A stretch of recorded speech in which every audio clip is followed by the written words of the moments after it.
Let him rip, John. 3 questions on a Friday. What do you got for me there? Buy, sell, or hold, Bud Light recovering to become the #1 king of beer brand again. Oh, my goodness. Sell, sell, sell, sell, sell. You see these latest numbers? Anheuser-Busch profits in the U.S. sink nearly 30% in the second quarter. Oh, my. Bud Light was written about a lot yesterday since the numbers came out for Q2 for Anheuser-Busch InBev. And due to the Bud Light boycott, they reported a 10.5% drop in revenue and a nearly 30% plunge in core profit in the U.S. during the second quarter. And they've lost nearly $40 billion in value. These are astronomical numbers. It goes to show you how effective this boycott has been. And on top of that, there was this story yesterday. Many Anheuser-Busch distributors say they're resigned to their painful Bud Light losses, and they've given up luring back disaffected customers after the Dylan Mulvaney fiasco. And there was a huge story. Where is it here? Oh, in Fox Business, they had this big story.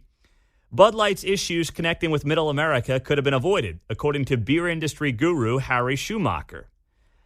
He told Fox Business that in 2015, Anheuser-Busch moved its marketing and advertising team from St. Louis to Manhattan, New York.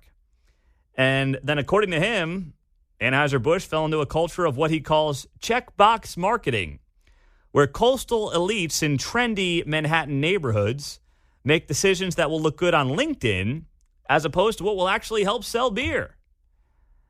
And that's how we end up with this Dylan Mulvaney fiasco and this drive that has cost the company billions of dollars when you talk about, what the company's valued at, and hundreds of millions of dollars in revenues. They're down $400 million in revenue, John.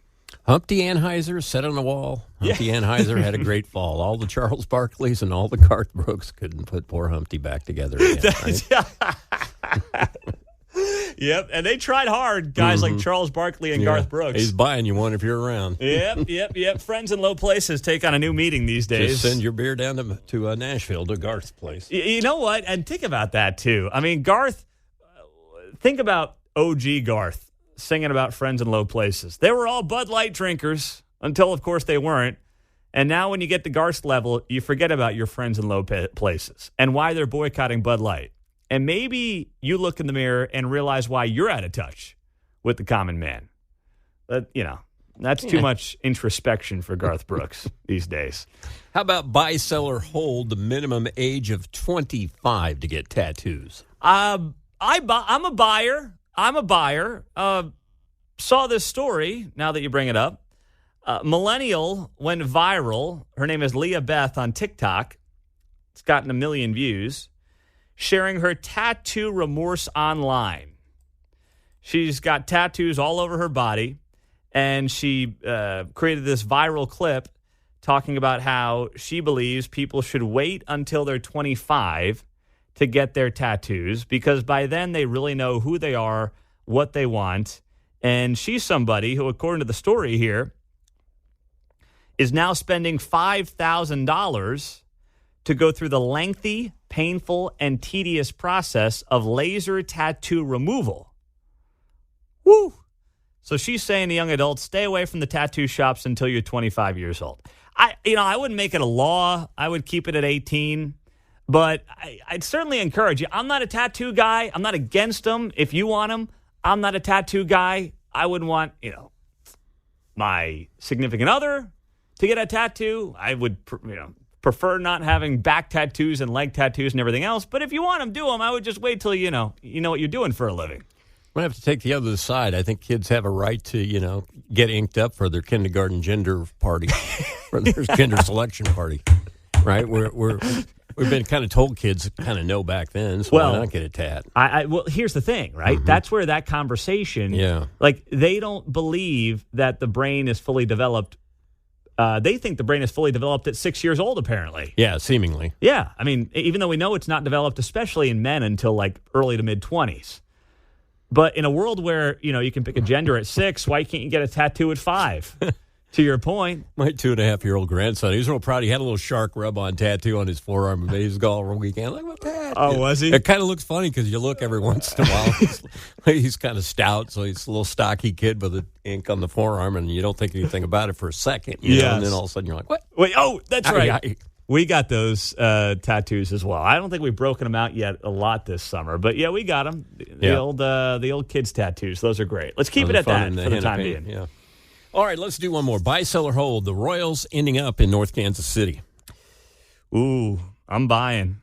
No doubt about it. If you didn't hear Quentin Lucas on the show yesterday, he's pissed.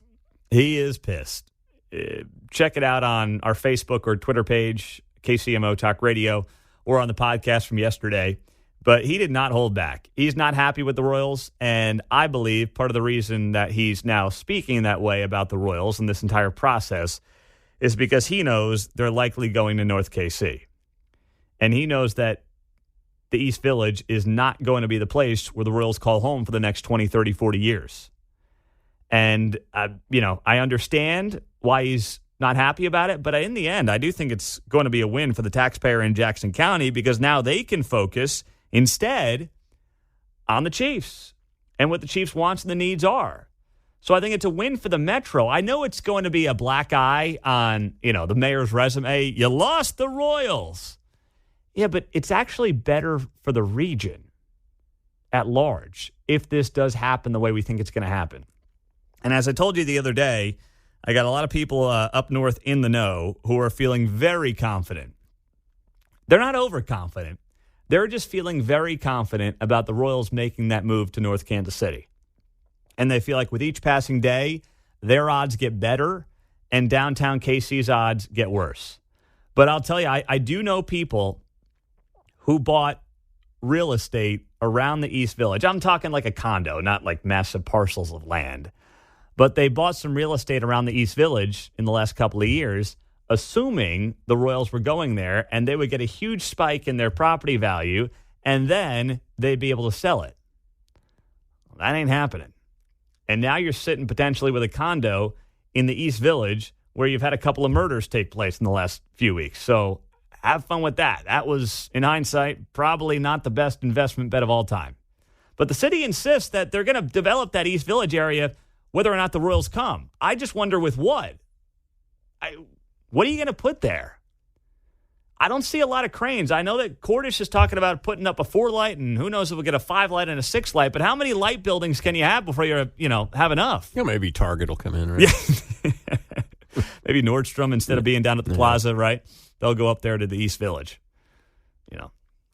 Let some folks come in and take what you want in the name of equity.